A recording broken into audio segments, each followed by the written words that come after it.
why is it butter on wheat toast is the bland thing? I thought it was like butter on white toast. Oh yeah, we'll go with white toast. Okay. I like my wheat. Yeah, wheat's healthier. Not going to have any wheat hate going on. Yeah, exactly. Hat. Sorry.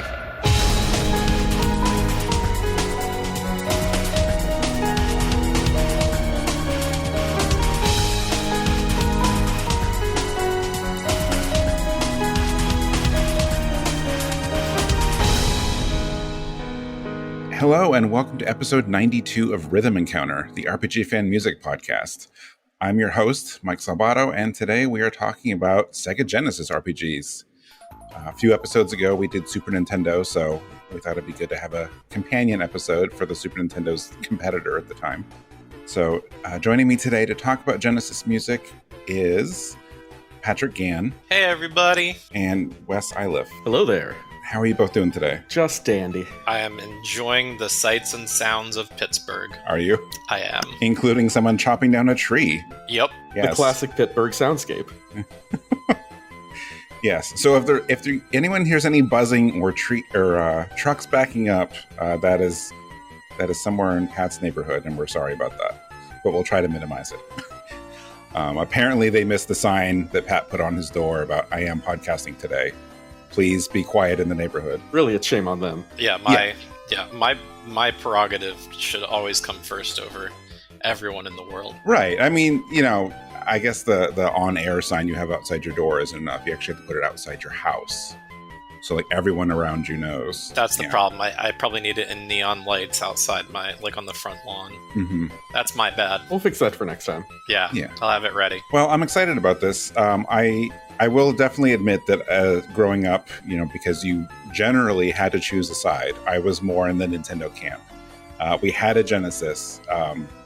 Not a lot of RPGs for it, because it turns out there's a lot less Genesis RPGs than there were Super Nintendo.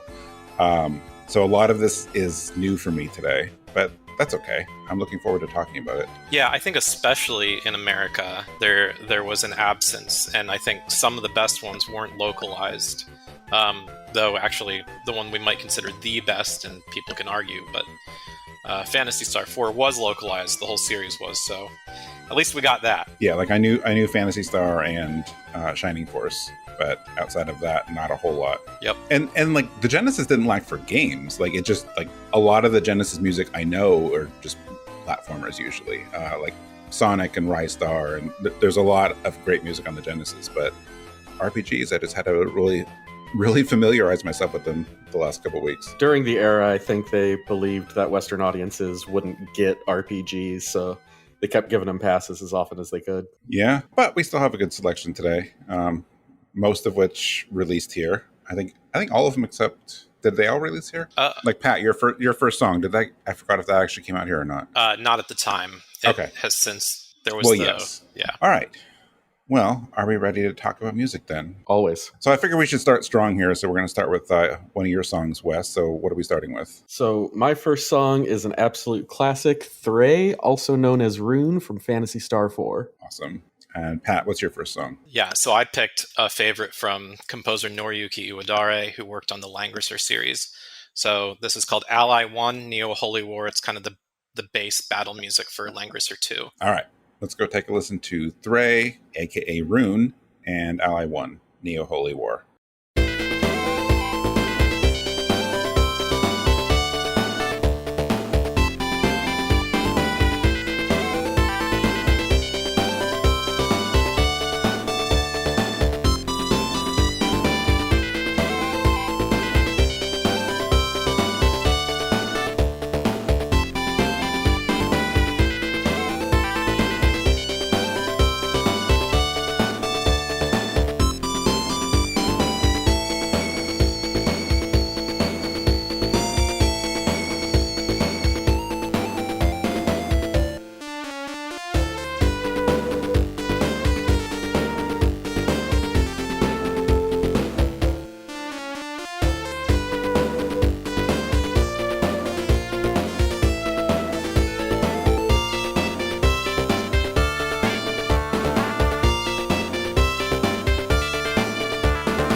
So this is the theme of Rune from Phantasy Star 4, kind of the prerequisite super cool sorcerer who may or may not be more than they seem.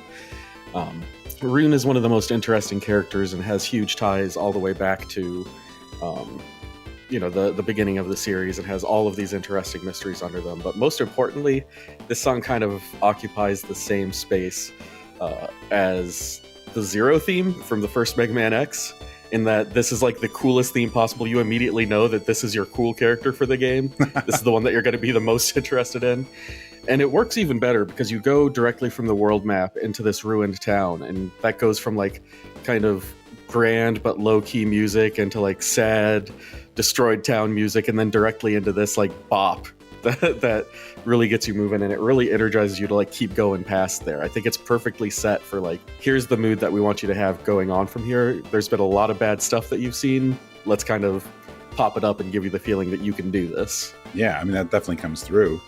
I love that you described it as like the Zero theme. Like, as soon as you said that, I understood exactly what you're going for. I understand how it's used, the kind of character that this is meant to be. Even has a nice long ponytail, so it's perfect. Yeah, I also think like this speaks to the quality of the games, like the early game pacing of Phantasy Star 4.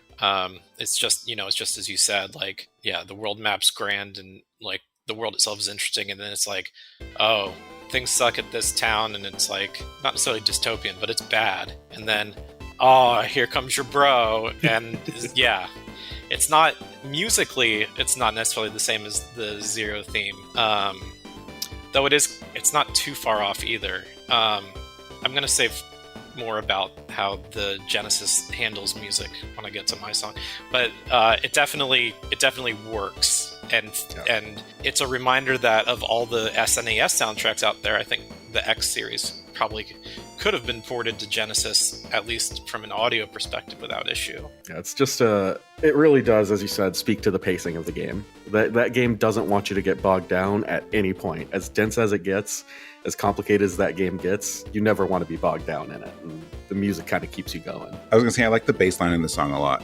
and like there's like a kind of a shift in the song about 40 seconds in that kind of like just ups the tempo a little bit. I think it's a lot of fun. I don't know if I can summarize it any better than it's the Zero theme, but that obviously only works if you know Mega Man X or listen to that music as much as I did. Yeah, no, the bass line kicking into sort of the B section of the song is definitely worth noting, and a shout out to our team member and awesome bassist Neil, who, if he were on this episode, would probably note the bass line before any of us, because he pays very close attention to those good bass lines. That's very true. Yeah, I'm sure he would. Should we talk Langrisser? Yay! So I intentionally went with Langrisser 2 instead of 1. Langrisser 1 did come to America. It was called War Song on the Genesis. And I think based on sales, SEGA was like, yeah, we don't need to bring any of those over ever again.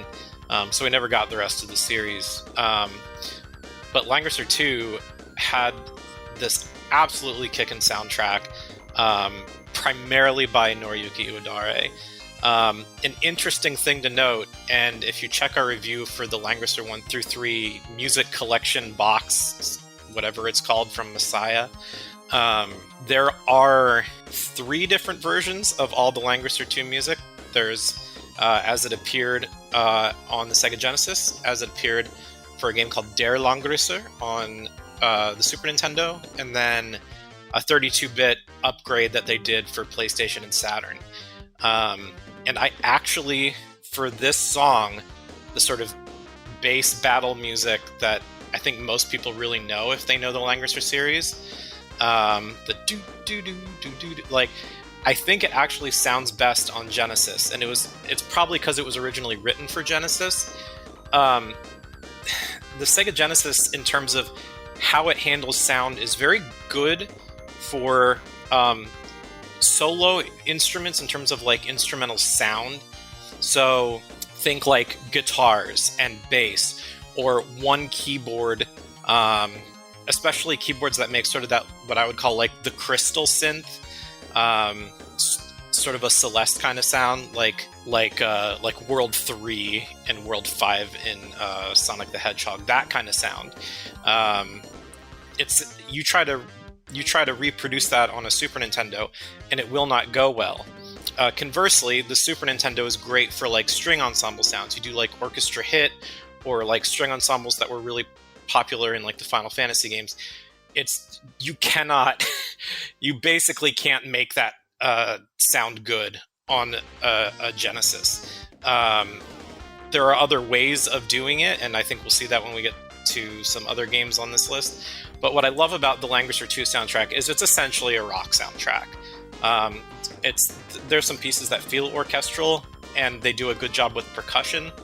But the soundscape of a Genesis is really built to emulate a rock band. So get your guitars in, get your bass in, get your drum in, get ready to go. And a lot of the Langrisser 2 battle or character themes, because it's all battles with these strategy RPGs, they all do that pretty well. But this first one, the Neo Holy War Ally 1 theme, which is sort of like your main character and his closest friends kicking butt, taking names. It sounds so good. And it's sort of like a keyboard synth, but there's also like, I don't know, if you compare it to the way it sounds on Super Nintendo, you can hear how it feels kind of weakened or downgraded. So I think part of why I picked it was this is sort of an ideal song to see from just a hardware perspective, how Genesis music differentiated itself from the Super Nintendo. And if you're going to value a Genesis soundtrack, let's look for the songs that really make use of the hardware. And I think Iwadare had it down with Langrisser 2. Wow, you really got into that one. It wasn't just like, hey, I like the song, but like you went into like the hardware, and like there's a lot more behind why you chose that. I love it. Yeah, well, we'll get more of that with my second pick too. Oh, I'm sure. I mean, I was just here enjoying like the Iwadare like synth work going on. Yeah, well, he's also, I mean, in terms of melody making, he's awesome. For the listeners who don't know, we did an episode on Lunar a while back, not too long ago, and Iwadare has written pretty much everything, with a couple exceptions for the Lunar series. He's also done Grandia and a bunch of other stuff. But Langrisser is some of his earliest work, and yeah, I think Langrisser 2 is like pinnacle work on his part, and also probably my favorite soundtrack on the Genesis, if not Phantasy Star 4. So impressive. Okay, yeah, it is kind of amazing listening to the different versions if you go in and dig into the different ones, because you're right that this one is like the rock version, and it feels like this is how it was intended to be written. The drums going out have this really good like battle march beat to them, that marries pretty well with the fact that no, this is a rock song and we're going for it. It's an impressive bit of music. Yeah, and it doesn't sound bad on the Super Nintendo, but you can tell what this was written for, and you can tell which one is the port as a result. There's nothing like the Genesis sound font there, and if you can wrestle it and make it work for you, it makes completely unique stuff. Yeah, I really like the well, I'm blanking right now on the technical musical term for it. The prolonged notes. Like there's some notes in there that just really are like drawn out for a while in this one. But I like that kind of like helps add some tension to the song. Yeah, they'll hold it, but they'll do a bit of oscillation as well. And oscillation was a big thing with Genesis. I mean, just if you just think of the Sonic the Hedgehog soundtracks, like everything, if they held out something, a little bit of oscillation, a little bit of vibrato, which the SNES basically couldn't do without a lot of sound programming. The kind of stuff that like Hiroki Kikuta like pushed for Secret of Mana, like he pushed Minoru Akao and others to like make things work on the Super Nintendo that weren't working, that the Genesis was basically capable of doing from day one, and it was like basic package if you were going to compose for it, like the sequencers, the synthesizer, it was all there to make it sound good that way. Nice. Well, it's too bad we didn't get this game back in the day, but at least we got it, eventually in 2019 or something. When did that remake finally come out? Yeah, the 1 and 2 remake came out on like PS4 and probably a couple other platforms that I don't remember. Maybe Switch. I actually haven't played the remake, which is crazy because I love these games. But who did the? I wish I had thought of this before. Who did the music on those? Like, I'm sure it's this music, but I am sure it was rearranged. Yeah, I don't know who did the rearrangements on it. I don't know if they brought Iwadare back for self-arrange or if they brought another team in. That's a good question. I also don't know if they published a soundtrack for the remake or if it was just... They did, actually. Did they really? Audra brought a song on from it a couple months ago. Oh, I'm so behind. I think there was like 2. I don't remember if it was released on its own or if it only came if you bought like the limited edition. Right. So Iwadare and Takashi Okamoto are credited for arrangement on it. Okay, yeah, Takashi Okamoto is a pretty interesting figure. He's done a lot of strategy RPGs over the years. Okay. I think he worked on the Summon Knight series, later games in the Summon Knight series. Yep. Yeah, Summon Knight, Shining Force Feather, which apparently was a Shining Force game. So many weird Shining Force games. Yeah, Okamoto's a great composer, so I would like to hear his work on arranging the Langrisser music. Okay, well there we go. At least I was able to find it quickly and not just have a podcast blank. go out. It's like, I don't know. We don't know information. We don't know. You guys can just look it up yourselves. Yeah. So there you go. He did partially arrange it. That's cool. Now I have something else on my giant backlog of music I want to listen to. I know. I would love to like interview him or talk to him one day about that. Like, not that he's the only one that does that, but like, how must that feel like to have like come up with this soundtrack in the late 80s, early 90s, and then in 2018, like go back and rearrange it. That must be a really fascinating process. Yes, we could also do a roundtable with the 20 plus people who did all the Pixel remaster work. Yeah. Because that's some real standing on the shoulder of giants kind of stuff. There's a lot of new and young arrangers that were doing those, and that's anytime you're doing that kind of stuff, it's got to be intense. And also the people who worked on the Live Alive HD 2D, most of those are newer folks as well. Oh, interesting. Worked on Shimomura's classic. Yeah, I would. Oh boy, I would feel so intimidated. Yeah, in that position. But they all did great. I mean, for the most part, it's all really good. Mm-hmm. It's important to think about when your source material is good. It is kind of hard to screw it up. I think that also applies for Langrisser. I mean, that music's so good. You'd have to really try to make it bad, I think. Yeah, it's got to be tricky, though. Like, even if it's not going to turn out bad, you don't want to do like a new arrangement and have it just be like, you don't want to ever lose anything, you know? Absolutely. Like, oh, this is fine. It's just like a flatter version. It's kind of like, I'm sorry to bring this up on a Genesis episode, but some of the songs in the Final Fantasy X remaster, like some of those arrangements kind of just like some of them lost something, or some of them just had like weird things added that didn't need to be there. Yeah, there were some interesting choices there. Yeah, not bad. Just like, well, it was like changed, even though it didn't really need to. So right. Anyway, that's a little off topic, but yeah, all right. We are off to a good start. I don't want to wander too far. See, that was my segue for the next song. Yeah. We are warriors, but we don't wander. Yes. So we must be talking about Shining Force 2. Oh, we are. And the most iconic song from that soundtrack, Wandering Warriors. Mm-hmm. Yes. We must be. Are we going to listen to that? I think we're going to listen to that. All right, we should listen to that. All right.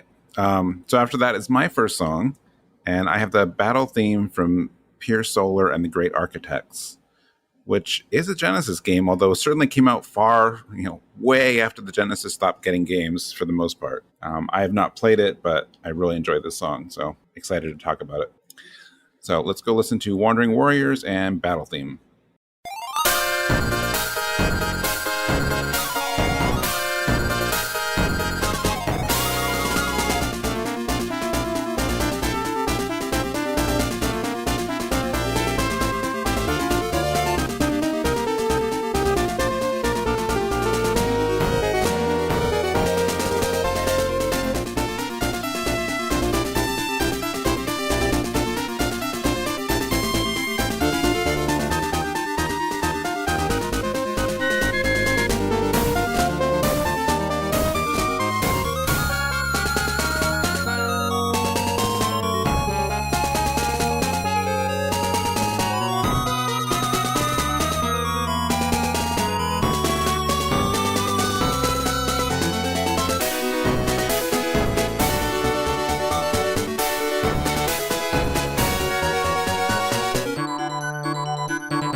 So Shining Force 2 has maybe one of the most memorable soundtracks on the Genesis.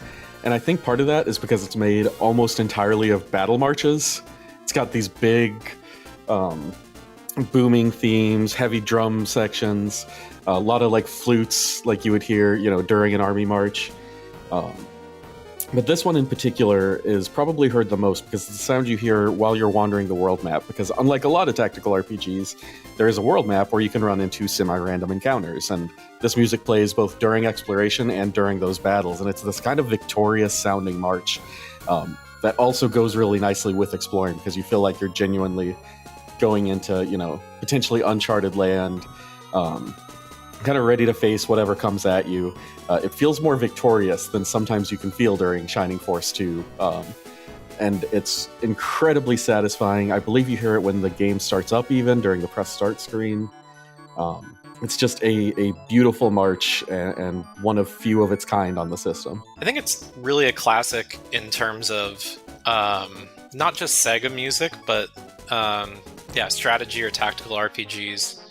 I think Wandering Warriors holds up against Nintendo's big competitor at the time, which was Fire Emblem. Interestingly, we were talking about all the Super Nintendo RPGs that made it while the Sega Genesis games didn't.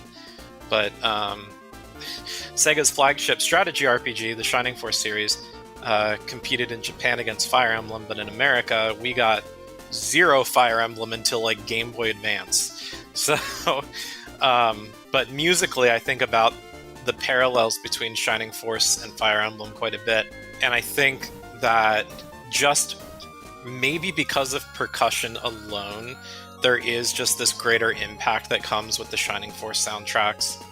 I do think that like singular woodwind, probably flute of some kind that they're synthesizing there, stands out really well, and it is also just a very vibrant melody.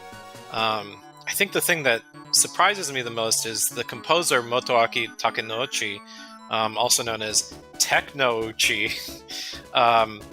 If you look at his other compositions and his the other soundtracks he's credited for, they're all very much not at all like Shining Force. It's like he had to try to fit the mold to write strategy RPG music. Like he did Daytona USA and stuff, and he likes to do kind of remix and DJ work.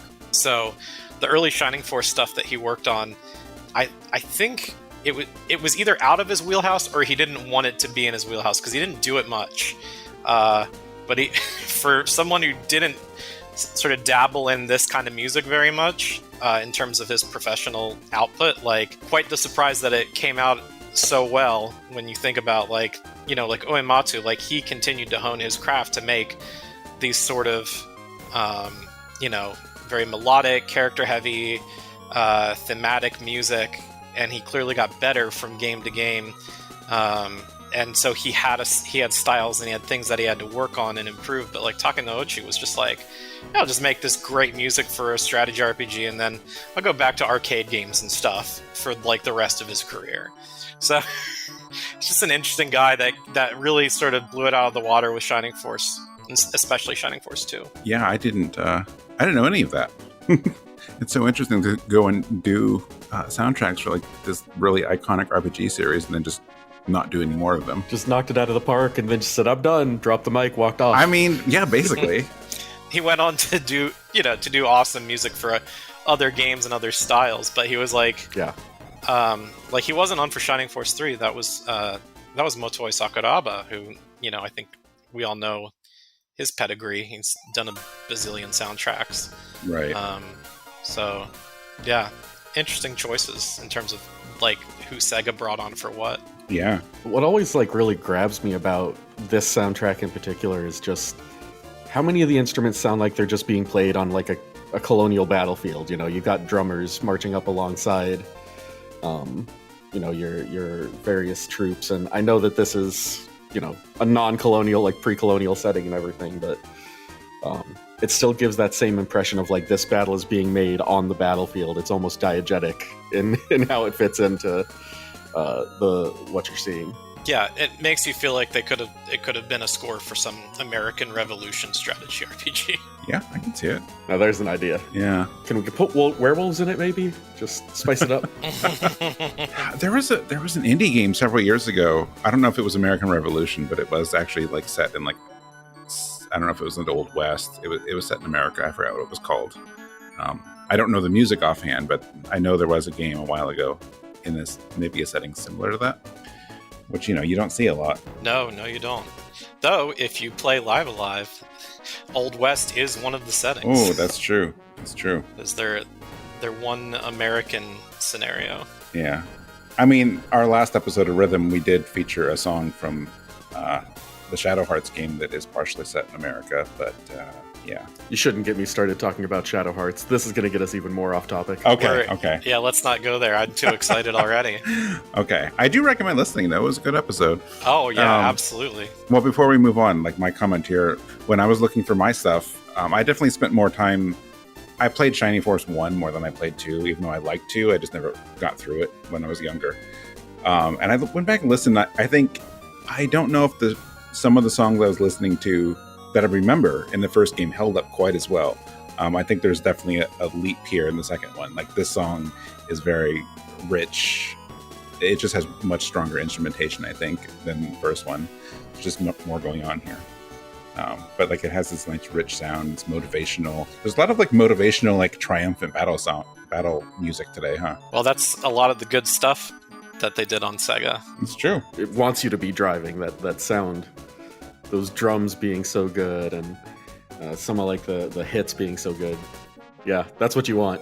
Yeah, I gotta go back and play more of them. I know my thing, and actually remind me if this is the first or second game. I know when we were younger, my brother and I were just excited that the protagonist, when you did your like promotion, he got like this like Darth Vader armor and a lightsaber for some reason.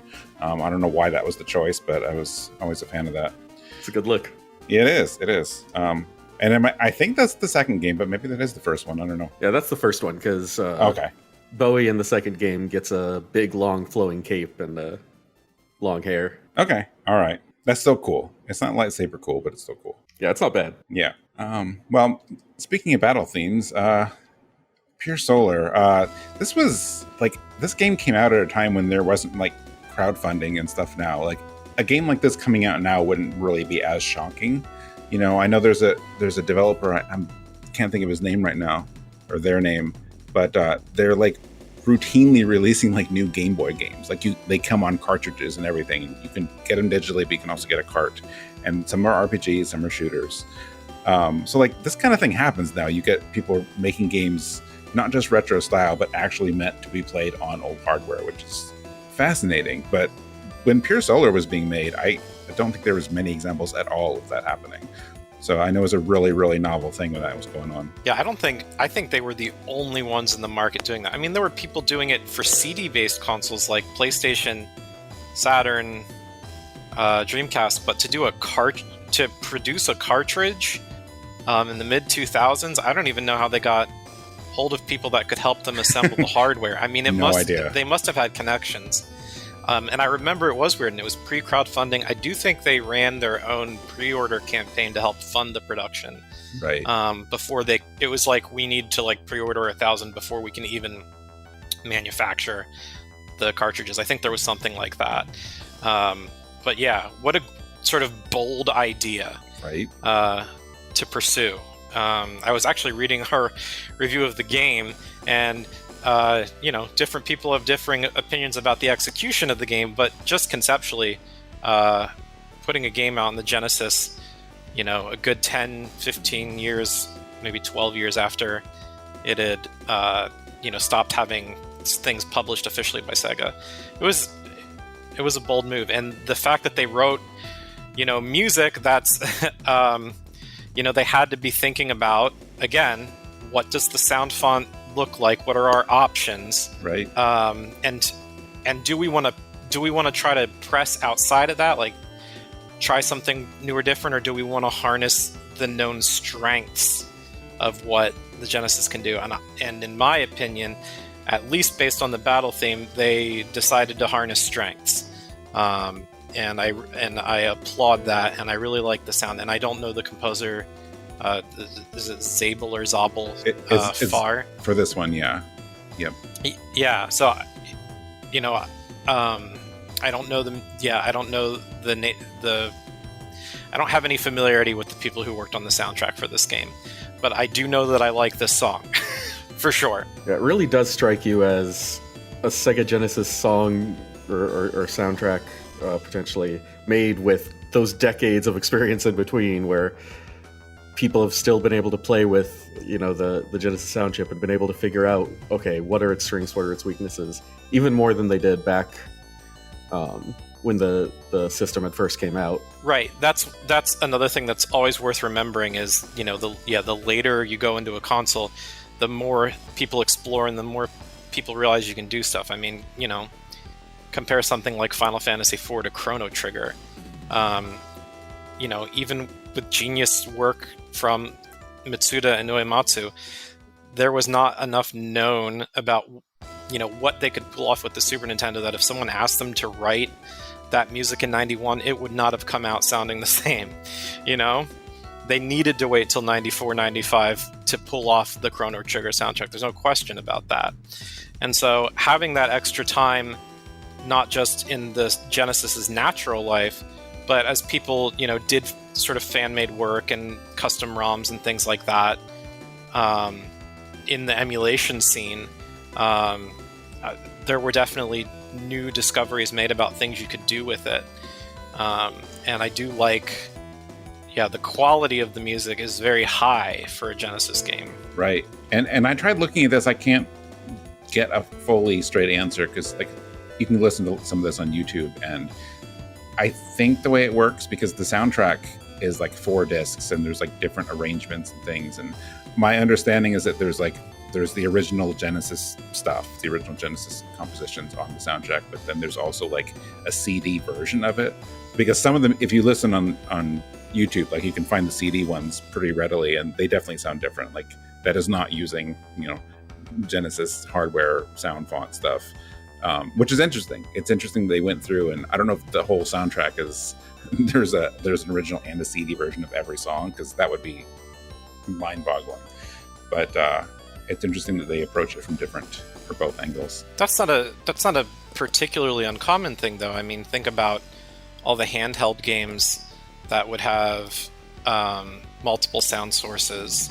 I'm looking at the name Yuzo Koshiro, so all the Etrian Odyssey games were actually he would first compose them as these 8-bit chiptune kind of things, and then he would do a second version that was sort of a higher quality for the DS. And then also sometimes for some of the songs there'd be a third arrangement on these super arranged version albums, but they weren't in the game. But think about all those games that did, in game, here's 2 versions of the same song, depending on whether you want to feel like you're playing it in the late 80s or today. All right, that's fair. So I do think it's a somewhat common procedure.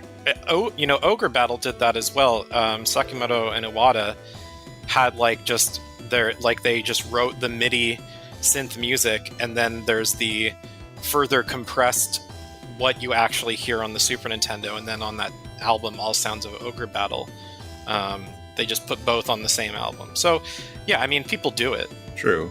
All right, now I will say this though, those are all good examples, so yes, it does happen. But going back to I don't know how small the team was for this game, but all those games you mentioned were by big publishers and had a big team, and I imagine much more financial backing than this game did. So for this, I'm impressed that they did that. Oh, absolutely. The whole project is a labor of love, and the soundtrack is no exception. Yeah. So I really should find a way to play it one day. I was looking, I said earlier on that there's not as many Genesis RPGs as I thought there were. And I forgot about this one because it's kind of removed from for lack of a better term, standard, regular commercial games that we always think about for Genesis games.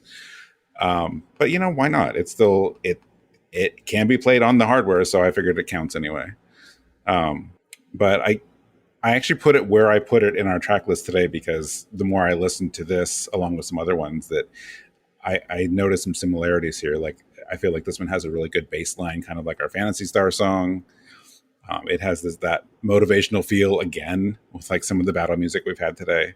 So I think it's interesting that, obviously since it was running on the hardware, they were still using, how to make it within those, well, I don't want to say limitations, but you know what I mean?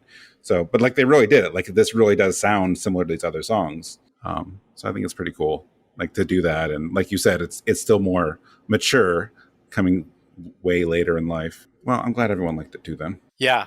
And you talked about playing the game. I think there's an HD version that might be on Steam, and I've wanted to play it. I mean, part of me wants to break out an old Genesis and do it like that way, but I imagine those are very expensive aftermarket carts at this point. Oh, I bet. Yeah, I never even thought about that. Right. Anyone who's selling their old Pier Solar for Genesis is probably making bank on it. I'm sure. I'd hold on to it if I had it. I actually got to look it up now. I'm very curious. So I'm going to quietly do that while you introduce your next song, Patrick. Yeah, so I mentioned the name Yuzo Koshiro earlier. And I knew that when I agreed to go on a Sega Genesis episode, I had to pull in some of Yuzo Koshiro's work. He's just such an amazing composer. So this is from a game called Beyond Oasis. It was called Story of Thor in Japan. The song is called not Stone Palace, but Stone Place, though that might have just been like a misnomer or typo. That is its official track title, Stone Place, from Yuzo Koshiro. I was curious about that. Yeah. It does seem like it might be Stone Palace. It probably is, but I mean, the track list is published in English, and that's how they list it, so I don't know. Stone Place. All right. And then after that, I have my second pick today, which is Erias from Sword of Vermilion. I don't know anything about this game compared to, I'm guessing, at least one of you will. So I'm counting on you to fill in a little bit. But I enjoy the music. All right, let's go listen to Stone Place and Erias.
Okay, normally, Pat, I would let you talk about your song, but I don't want to like leave people in suspense. Even though during that song, I imagine some of you already looked on eBay. But as of this recording, looking at eBay right now, you can get the Dreamcast version of Pure Solar, which I didn't realize that was a thing, for like $60.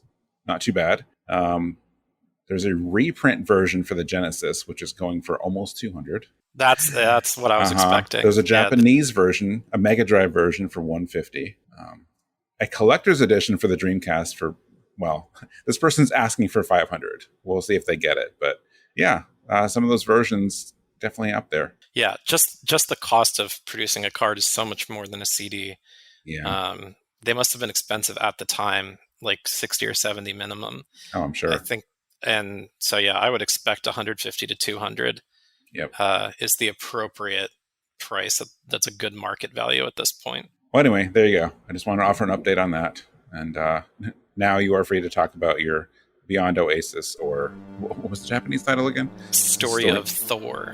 What happened there? How did that get changed so much? I don't know.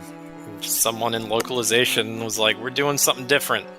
We're not gonna reveal in the game's title that this is Greek mythology, or Norse mythology." Sorry. I don't know why, but that's what they chose. So, yeah, Yuzo Koshiro. For those who may not remember the name or his projects in the early 90s, he did the soundtrack for ActRaiser, which we've had some pretty good coverage of recently. Yeah. Wayo Records did that awesome reprint of the soundtrack and the symphonic suite. And then ActRaiser got that cool HD remake that was on a bunch of platforms. And so that music's awesome, and most people know the ActRaiser soundtrack. And then, of course, he did most of East 2. So if you like your classic Falcom music, Koshiro did a couple of Falcom games. He did some of Sorcerian, but East 2 was probably his big one. But for Sega Genesis, I think his best work is on Beyond Oasis. And so I picked the strangely named Stone Place because I was looking for a song that captured that a sort of softer side, because I knew for my other pick I was going hard with a battle theme, and it looks like I wasn't the only one. So I wanted something a little softer, and I wanted something with, again, I wish I knew like the technical term for this, but what I call like the crystal or crystalline synth. That's like part of what makes the Sonic soundtrack sound so freaking good.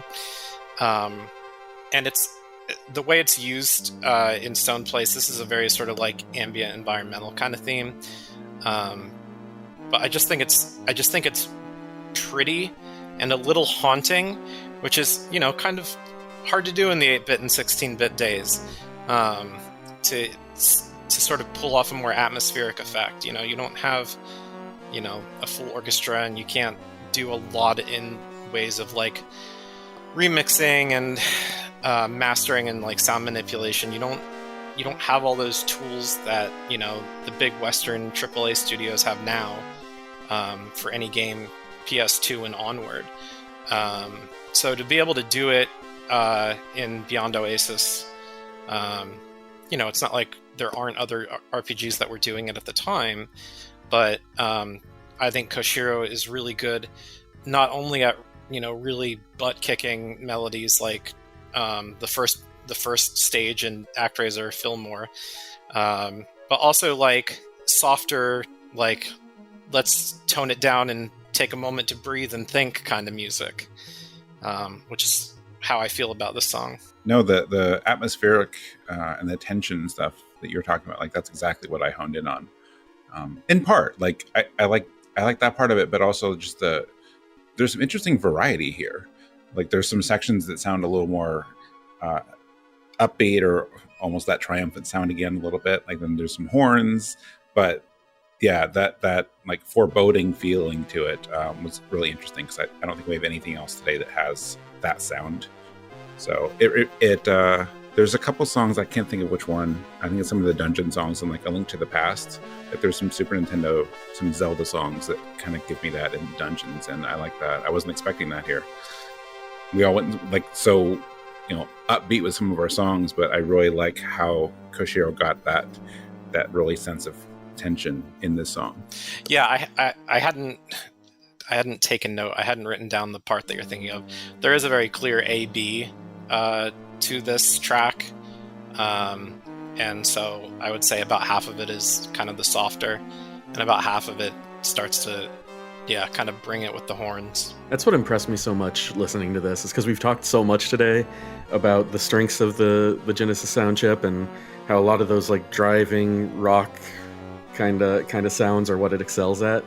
And this is almost the opposite of everything we've talked about, but it still manages to use that sound chip so effectively that it works, like just straight up works the entirety of this song.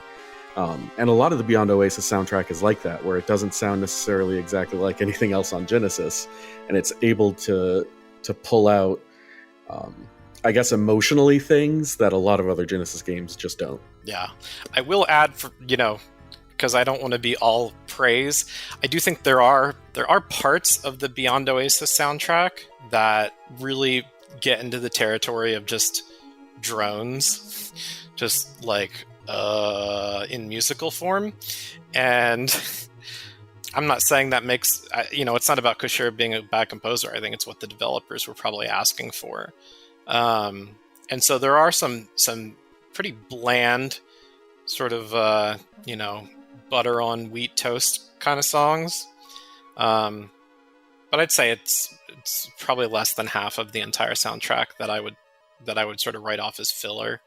But I really wanted to pull out one of those more atmospheric songs that was also impressive. And to me, there's only two or three that I was sort of debating 2 or 3 different tracks, and I ultimately went with Stone Place because I thought it was a funny name. I mean, I think it was a great choice because it's not really like anything else we have here. Well, you're welcome. Yes. Also, why is it butter on wheat toast is the bland thing? I thought it was like butter on white toast. Oh yeah, we'll go with white toast. Okay. I like my wheat. Yeah, wheat's healthier. Not gonna have any wheat hate going on. Yeah, exactly. Pat. Sorry. I almost wish this was a video podcast. Maybe I'll work this into the graphic for the episode. But the Sword of Vermilion cover art, like some of the artwork for the Japanese game, has this really like armored knight with like this big like feather thing coming out of the armor and all that. And it's like really like, oh wow, like I don't want to mess with that guy. And the American box art is like so many like 16-bit RPG box art where I'm just like, what were they thinking? I mean, it's just this guy with a crown and like a horse behind him, and I'm like, it's so funny. It's not really bad. It's just like, I don't know that was that really enticing to people. It's so good though. Like if I don't end up doing it in the graphic, like I recommend like looking at the box art for this game because it's hilarious. I think the only other game that I was researching for this show that has box art that's quote unquote better is Shining in the Darkness. Mm-hmm. Oh, yeah, that's a good one. It is. It's so funny. They were definitely going for like 80s like animated movie cover, like not Disney, but like, you know, other animated movies that came out, like the lower, like the budget ones, the direct-to-video stuff. Like that's exactly what the Shining in the Darkness cover looks like, and it's just hilarious to me. Okay, that's off topic. Anyway, Sword of Vermilion. I've heard of the game, never listened to the music, and of all the things I listened to this week preparing for this show, I was surprised how many songs that I really enjoyed on this one. I'm not gonna. I know, Pat, before the show you mentioned Landstalker. I wasn't super feeling Landstalker. I really thought I would, which is really neither here nor there. But this one really grabbed me, and I was not familiar with it at all until yesterday. I think overall it's one of the stronger soundtracks, and I agree that Landstalker, despite being, in my opinion, a good game, doesn't really have a memorable soundtrack. Yeah, like I was trying. This one definitely does. When I was listening, I was trying to narrow down what I wanted, and actually you indirectly helped me because you reviewed the soundtrack in 2009. And I was curious what song callouts you had, and this is one of the ones you pointed out as like something you really liked, and I'm with it. Like this and what's the other one? Last City, or I think is it called Last City? Like Last Town or something like that. That's another good one too. But the instrumentation of the song is really cool. I like the ponder. I decided to call it ponderous movement of the song in my notes. I don't know how it's used in game or where it's used, but it's I don't know. It makes me think of a game or even like a movie, like maybe even an animated movie, like sneaking around, like doing whatever you're doing in this town or wherever this place is. So I don't know. It's a fun sound. It has and this is a legitimate musical term, a good bounce to it. Yeah, it almost hits the same check marks as like Zozo from Final Fantasy VI. Like it's got that same kind of tone to it. Okay, yeah. Uh-huh. So when you said bounce and then you said Zozo, like to me this is like a mystery and mischief theme, not necessarily in like the film noir sense, but yeah, more in like this is a song for sneaking, but not necessarily, again, not film noir, not modern in that sense. Do you know what I mean? I do, and I was trying to find the right term and stuff for that. I'm like, I don't know, animated movie, but I know there's something it reminds me of, but I can't place it. Well, I'm thinking of some like stealth and like secret mission sections of the first two Suikoden games. Okay. And Zozo probably fits better. But that was, in my mind, that's what this song was reminding me of. And I think, again, not just effective uses of the Genesis, but we're hearing some different synths than I think we've heard in most of the other songs we've looked at. Couple of funky things, not Toe Jam and Earl funky, but funky enough.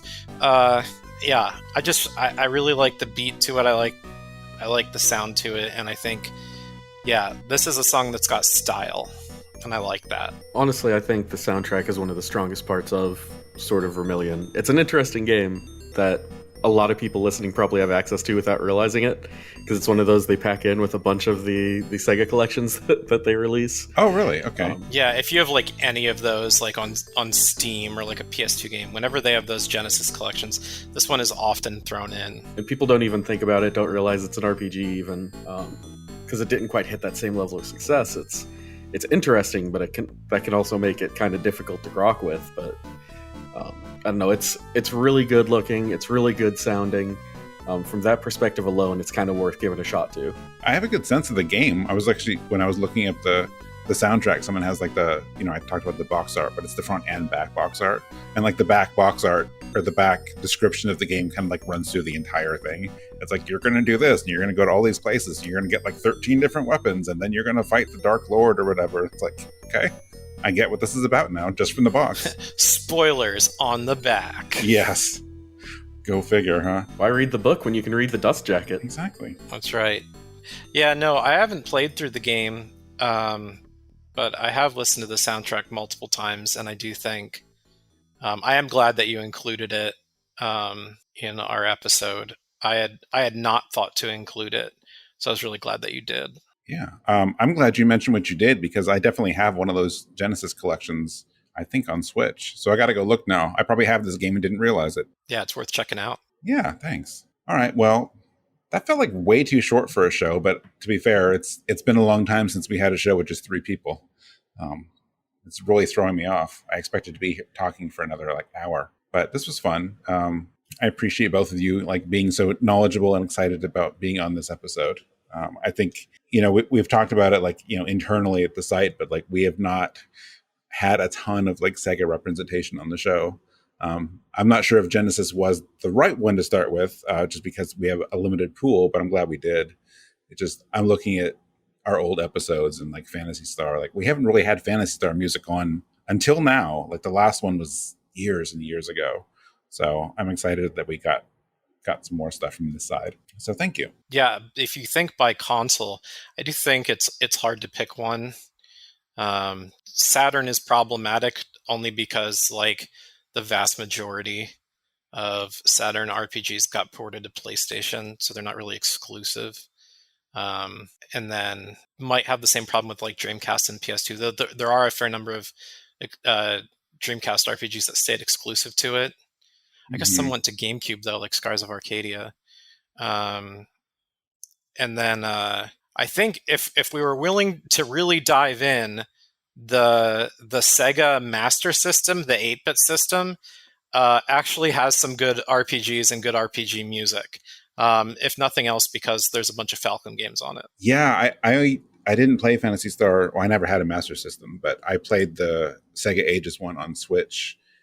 And I mostly listened to like the new arrangement of the music, but I switched between that and the original a few times.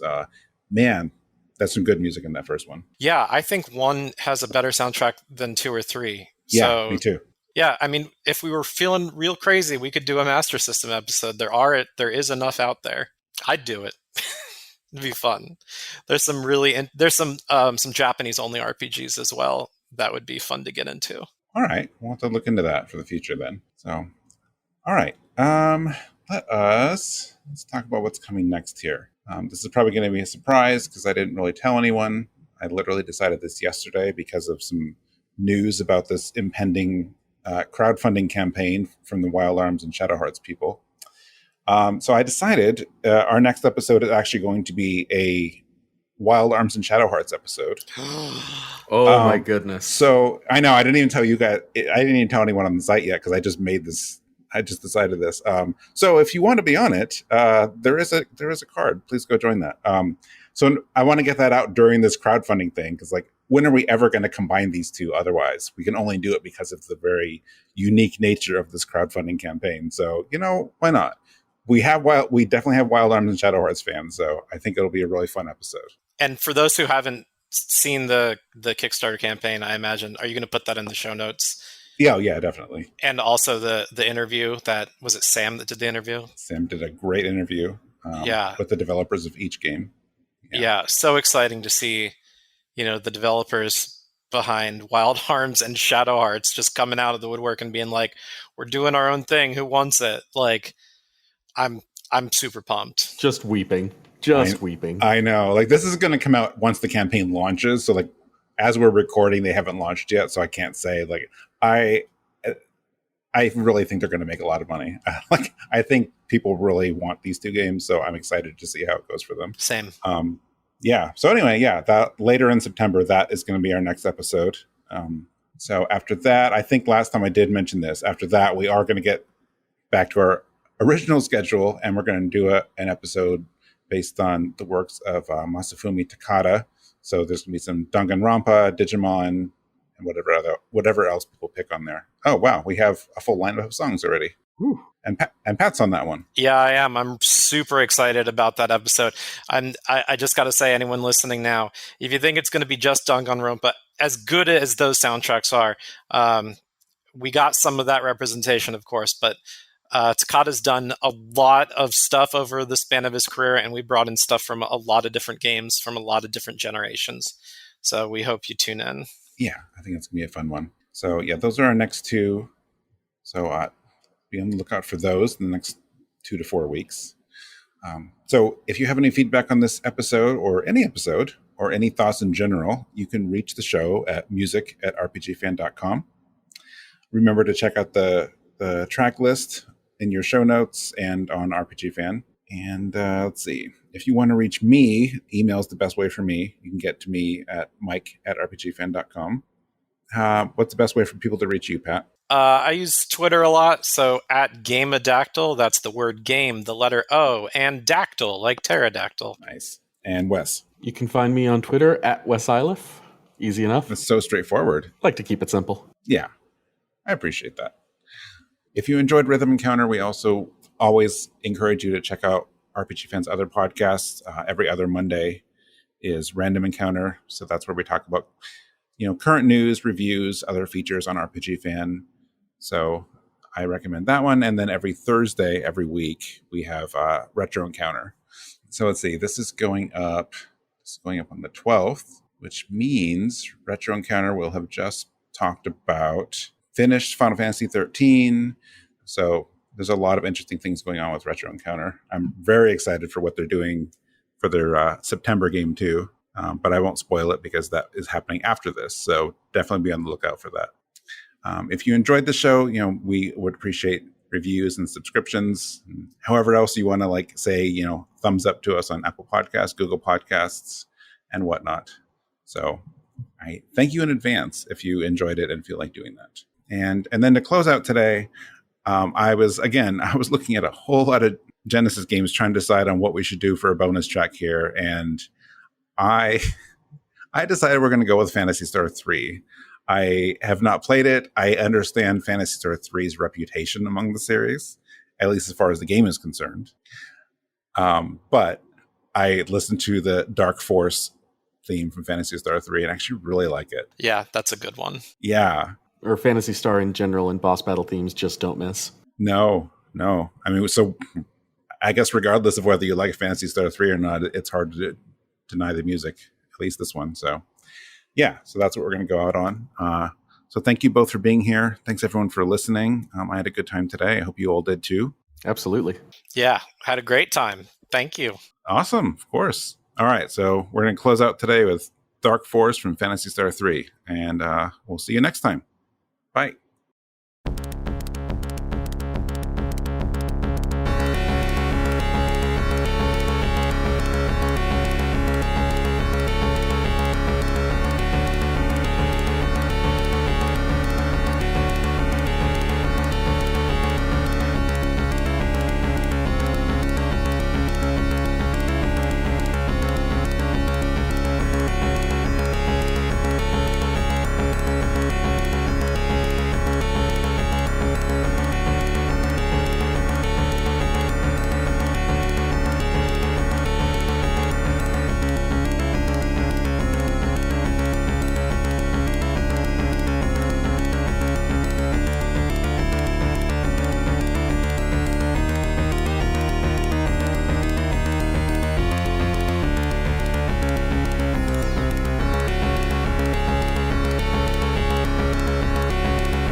Also, I was wrong about my hero.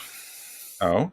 Yeah, different heroes. So I'm not going to tell the hero story because I would have been wrong. Oh, okay. So I'm glad I sorted that out before I lied on a podcast. Yeah, we don't allow lies around here. Yeah, this is bullshit. We don't need that. I've been known to fib. That's fine. Maybe tell a story every once in a while. Yeah. Never lie. Yeah, that's all right. Never.